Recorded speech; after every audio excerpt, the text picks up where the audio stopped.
साईं ॾिसो 27वीं तरमीम जेका आहे उहा सिंध समेत मां चवंदुसि त सभिनी सूबनि जे लाइ बर्बादी आहे, पर सिंध जे लाइ त अञा वधीक, छाकाणि त सिंध में वसीला आहिनि, सिंध में ज़मीनूं आहिनि, सिंध में मुख़्तलिफ़ ॿोली ॻाल्हाईंदड़ माण्हू था रहनि।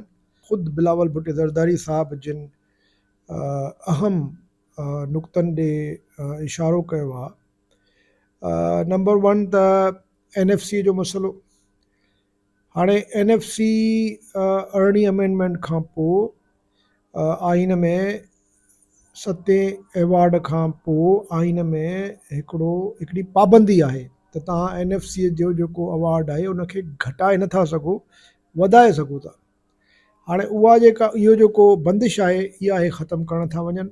ॿियो जेको अहम नुक़्तो आहे त हिकिड़ी हे वफ़ाक़ी अदालत था क़ाइमु कनि जिते हे पंहिंजी मर्ज़ीअ जा जज मुक़ररु कंदा ऐं जेके बि आइनी मामला आहिनि, जेके बि आइनी तकरारी मामला आहिनि, उहे सभु ओॾे वेंदा ऐं जीअं हिन आइनी बेंच खां पंहिंजी मर्ज़ीअ जा फ़ैसिला कराया, जिन में रिज़र्व सीट्स वारो जेको तव्हां ॾिठो त उहो सीटियूं मिली वियूं नवाज़ शरीफ़ जी पार्टीअ खे, ज़रदारी साहब जी पार्टीअ खे ऐं मौलाना फज़ल रहमान खे। जेके सीटियूं हुयूं PTI जूं, अहम फ़ैसिलो हुयो, इंतिहाई जेको आहे सो हिकिड़ो कंट्रोवर्शियल फ़ैसिलो हुयो।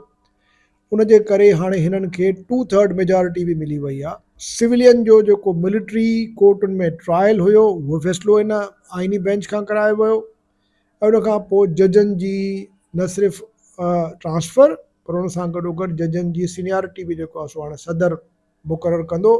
उहा बि सुप्रीम कोर्ट जी आइनी बेंच चयो त इहो दुरुस्त आहे। बदनीयती जी बुनियाद ते इहो जेको इहा तरमीम आंदी थी वञे। मक़सदु इहो आहे त हिकिड़ी मार्शलाई दौर जेको आहे सो हुनखे वापसि आणिजे।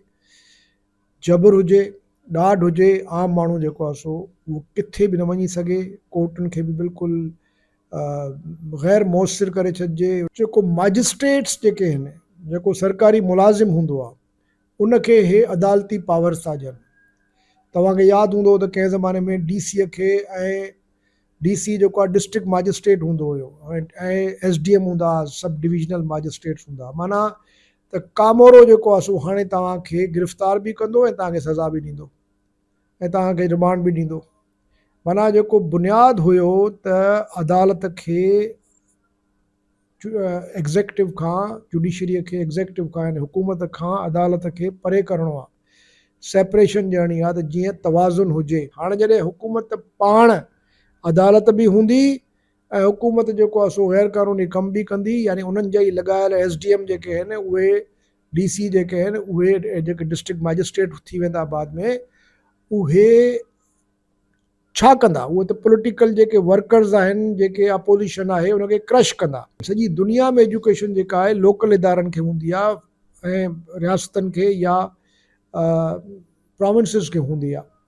हाणे ॿुधो आहे त एजुकेशन बि खणी था वञनि फेडरल गवर्नमेंट, फेडरल इदारो था बणाइनि उनखे, जंहिंजो मतिलबु इहो आहे त ज़हननि ते कंट्रोल करिणो आहे ऐं हिकिड़ो नैरेटिव ठाहिणो आहे, हिकिड़ो हथ ठोकियो तारीख़ी नैरेटिव्स ठाहिणा आहिनि। माण्हुनि जे ॿारनि खे जेको आहे सो उन्हनि जी ज़हन जी जेको आहे सो तामीर करणी आहे, ग़लति रस्ते ते आणिणो आहे उन्हनि खे। पोइ मज़हब जे नाले ते हुजे, उहो मुल्की दफ़ा जे नाले ते हुजे। त हाणे इहो बि हिकिड़ो इंतिहाई ख़तरनाक अमल आहे। असांखे ख़ौफ़ आहे त जॾहिं अदालतूं कमज़ोर थी वेंदियूं, अदालतुनि में ताक़त ई न हूंदी त उहो ताक़तवर जेको आहे हुकूमतनि खे, एस्टेब्लिशमेंट खे मुंहुं ॾेई सघनि, त पोइ असांजा वसीला, असांजियूं ज़मीनूं, असांजी मादनियात, असांजी rare earth elements, coastal belt, इहे सभु जेको आहे सो मुसलसल ऐं मुस्तक़िल ख़तरे में अची वेंदियूं ऐं असां वटि को रस्तो न हूंदो त उन्हनि जो दिफ़ा करे सघिजे, छाकाणि त आइन में तरमीम करे छॾंदा। जेका सिक्योरिटी इस्टेब्लिशमेंट आहे उनखे हे मज़बूत करण जे लाइ बि जेको आहे सो ॿुधो आहे त आइन में तरमीम कंदा। जेको हिन वक़्तु कमांडर इन चीफ जेको आहे सो आइन में प्रेसिडेंट ऑफ पाकिस्तान हूंदो आहे, उहो चवनि था त हाणे फील्ड मार्शल साहब खे करे छॾंदा, जेको मां सम्झां थो तमामु वॾो हिकिड़ो हुनजो नतीजो निकिरंदो अॻिते हली। छाकाणि त हिन जो मतिलबु इहो आहे त तव्हां फ़ौज खे हिकिड़ो आइनी प्रोटेक्शन ऐं आइनी उनजी तव्हां मंझता करे छॾी, उन्हनि खे तव्हां रोल ॾेई छॾियो। जेके इदारा हिन वक़्तु मौजूदु आहिनि उहे बि आहिस्ता आहिस्ता जेके आइनी इदारा आहिनि, जेके जमहूरी इदारा आहिनि, उहे सभु पामाल थींदा वेंदा। त पोइ मूंखे ॿुधाए माण्हू छा कंदा, इन सां एनार्की थींदी ऐं इन सां माण्हुनि में हिकिड़ो रियासत जे ख़िलाफ़ु हिकिड़ो बग़ावत वारो रुझान पैदा थींदो। अॻु में ई ॿिनि सूबनि में तव्हां ॾिसो त हिकिड़ी बग़ावत वारी सूरत हाल लॻी पई आहे केतिरनि ई सालनि खां। KP ऐं बलोचिस्तान तव्हांजे साम्हूं आहे। इवन पंजाब जे अंदरि बि पुलिस स्टेट क़ाइमु थी चुकी आहे। सिंध में हिते वॾेरनि ऐं भोतारनि खे हिननि एॾो मज़बूत करे छॾियो आहे जो तव्हां पंहिंजे ॻोठनि ऐं शहरनि में पाण खे ग़ैर महफ़ूज़ था सम्झो। त छा 24 करोड़ माण्हुनि खे तव्हां अहिड़े तरीक़े सां हिकिड़ो वॾो जेल बणाए मुल्क खे, जमहूरी हुननि जा हक़ पामाल करे, छा हे 3-4 पार्टियूं जेके आहिनि, ज़रदारी जी जेका पार्टी आहे, शरीफ़नि जी जेका पार्टी आहे, ऐं जेको मौलवी साहिबु आहे जेको होॾां बि आहे होॾां बि आहे, छा इहो तरीक़ो आहे मुल्क खे स्टेबल करण जो, मुल्क में डेवलपमेंट आणण जो? केरु ईंदो हिते तव्हां वटि, केरु डेवलपमेंट कंदो? जॾहिं का कोर्ट तव्हांजा जेके कॉन्ट्रैक्ट्स आहिनि, तव्हांजा जेके एग्रीमेंट्स आहिनि, उनजी कोर्ट जेको आहे सो इन्फोर्समेंट ई न करे सघंदी। तव्हांजा जेको ॾाढो हूंदो उहो तव्हांजा पैसा खाई वेंदो, तव्हांजे प्रॉपर्टियुनि ते कब्ज़ो करे वेंदो, तव्हांजे घरनि खे जेको आहे सो कब्ज़े में आणे छॾंदो, तव्हांजी जान माल ख़तरे में विझी छॾंदो ऐं तव्हां वटि को रस्तो कोन हूंदो, तव्हां वटि को उनजो बचाव जे लाइ को आइनी इदारो न हूंदो, ख़ासि तौर ते सिंध जो माण्हू। छाकाणि त हिन वक़्तु असां अताब में सिंध आहे, पंजाब में त के वसीला आहिनि ई कोन, न पंजाब में को कोस्टल बेल्ट आहे, न पंजाब में के मिनरल्स आहिनि, उते त कुझु बि कोन्हे सवाइ फ़ौज ऐं ब्यूरोक्रेसी जे। तंहिंजे करे सिंध जो माण्हू उनखे घुरिजे त सुजाग रहे ऐं कंहिं बि सूरत में 27 अमेंडमेंट खे जेको आहे सो क़बूल नाहे करिणो। असांखे पुरमन एहतजाज करिणो आहे, पुरमन जेके बि वसीला आहिनि, आइन जा ॾिनल कानून जा जेके बि रस्ता आहिनि उहे वठिणा आहिनि।